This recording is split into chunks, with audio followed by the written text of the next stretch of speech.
जी कि आपने मुझे इतना महत्वपूर्ण विषय सभा पटल पे रखने के लिए अनुमति दी है। एक बहुत ही हृदय विदारक घटना घटी है ओल्ड राजेंद्र नगर में, जहां पर नाले का पानी वो पूरा का पूरा बेसमेंट में, कोचिंग सेंटर के बेसमेंट में भर गया और पूरा का पूरा बेसमेंट जलमग्न होने के कारण 3 छात्रों ने अपनी जान गंवा दी।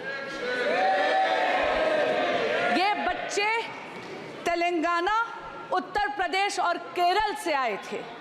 अध्यक्ष जी, ये दिल्ली में आईएएस एग्जामिनेशन की तैयारी करने के लिए आए थे, अपना भविष्य उज्जवल करने के लिए आए थे। लेकिन बहुत दुख से मुझे कहना पड़ता है कि दिल्ली सरकार की लापरवाही, यहाँ तक कि आपराधिक लापरवाही के कारण इन बच्चों ने अपनी जान गंवा दी। अध्यक्ष जी, the cause of death of these 3 students is the utter and absolute apathy of the Aam Aadmi Party ruling dispensation in Delhi. The criminal negligence of the ruling dispensation of the Aam Aadmi Party in Delhi has caused the death of these 3 students. एक दशक से आम आदमी party Delhi में सत्ता भोग रही है, लेकिन दिल्ली वासियों के लिए कोई काम नहीं कर रही। अध्यक्ष जी, पिछले 2 सालों से नगर निगम यानी एमसीडी भी दिल्ली सरकार के नियंत्रण में है, दिल्ली जल बोर्ड दिल्ली सरकार के नियंत्रण में है, ड्रेनेज की सफाई दिल्ली जल बोर्ड के दिल्ली सरकार के नियंत्रण में है, लेकिन इन्होंने ना अपग्रेडेशन करी है, ना डीसिल्टिंग करी है नालों की। एक बहुत इंपॉर्टेंट बात इसमें कहना चाहूंगी, ओल्ड राजेंद्र नगर में जो हुआ 22 जुलाई 24 जुलाई 2 दिन से लगातार वहां के स्थानीय विधायक, वहां के स्थानीय पार्षद, वहां के अधिकारियों को लगातार स्थानीय निवासी इसकी शिकायत कर रहे थे। विधायक जी व्यंग तो कर रहे थे, लेकिन उन्होंने कोई एक्शन नहीं लिया। मेरा आपसे निवेदन है कि गृह मंत्रालय से अनुरोध करती हूं कि एक जांच समिति बनाई जाए, जहां पर ये जो दिल्ली सरकार जो केवल प्रचार प्रसार और भ्रष्टाचार में लिप्त है, इसमें इंक्वायरी बिठाई जाए। दिल्ली की नालों की सफाई क्यों नहीं करी जाए? दिल्ली जल बोर्ड चरमराती हुई व्यवस्था में क्यों है? Sir, I have just visited the hospital. I've just visited the hospital and met with the uncle of the boy from Kerala who unfortunately lost his life on the weekend, sir. It's a shocking situation, and I have to say that when you have a brilliant student, all the dreams of serving the nation through taking the UPSC exam have been shattered and the hopes of the family have been shattered, sir. This is a matter which obviously calls for compensation, but no compensation can be enough for the tragic loss of life of a young man cut short in his prime, sir. Now, there are a number of serious issues that need to be addressed, as the previous speaker has pointed out.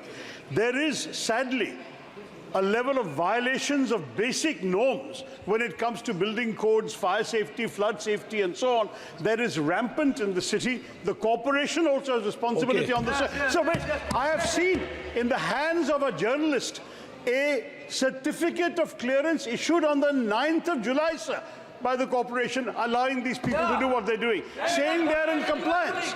Now, this kind of thing will have to be corrected, sir.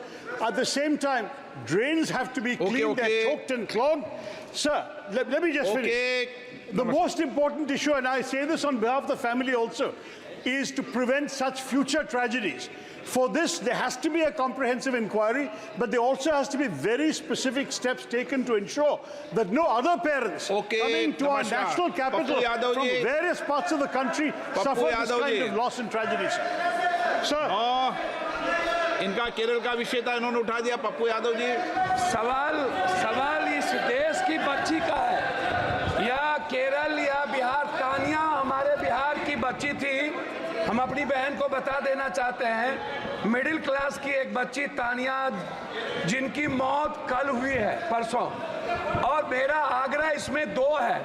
मैं ना BJP और आम आदमी party की आलोचना में, पूरे देश के बच्ची जो 60% बिहार के एसएससी यूपीएससी करने आते हैं या बाहर कोटा, लगातार हमारे कोचिंग, अध्यक्ष महोदय, लगातार कोचिंग का मानक गाइडलाइन गवर्नमेंट के द्वारा नहीं होना, सुरक्षा की व्यवस्था नहीं होना, और एक घटना नहीं, अध्यक्ष महोदय एक मिनट, एक बार घटना नहीं घटी है, बार बार ये चर्चा आपके माध्यम से उठता है, आप इसको संरक्षित करते हैं, लेकिन इस पर माननीय अध्यक्ष जी, ये बहुत ही दर्दनाक घटना है और